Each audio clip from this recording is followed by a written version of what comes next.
ఈరోజు మనం చెప్పుకునే నీతి కథ యుద్ధం ఎందుకు. మధుర, ఇందు రాజ్యాలు పక్కపక్కనే ఉండేవి. చిన్నవే అయినా అవెప్పుడు ఏదో ఒక కారణంతో కొట్లాడుకుంటూ ఉండేవి. ఒకసారి ఇందు రాజుమీద యుద్ధం ప్రకటించాడు మధుర రాజు. విశాల మైదానంలో ఇరు రాజ్యాల సైన్యాలు పోరుకు సన్నద్ధమయ్యాయి. అంతలో ఒక సాధువు వచ్చి, యుద్ధంతో రెండు వైపులా అనేకమంది సైనికులు మరణిస్తారు, వారి కుటుంబాలు రోడ్డున పడతాయి, ఇంత మారణకాండ అవసరమా అని ప్రశ్నించాడు. ఈ రోజుతో ఏదో ఒకటి తేలిపోవాలి.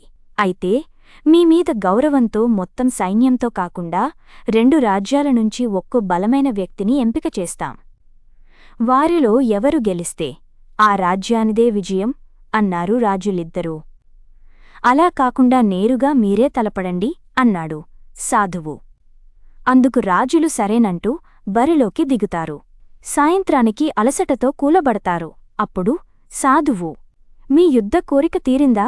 ఇంకాసేపు ఇలాగే పోరాడితే ప్రాణాలు పోతాయి. చనిపోయి మీరు సాధించేది ఏంటి? మిమ్మల్ని నమ్ముకున్న ప్రజలకు మేలు చేయండి, కాని ఇలా యుద్ధాల పేరుతో వాళ్లను బలిచేయకండి. ఇదే పరిస్థితి కొనసాగితే మీకంటే బలవంతుడైన మరో రాజు వచ్చి మీ రాజ్యాలను ఆక్రమిస్తాడు అంటూ హితవు పలికాడు.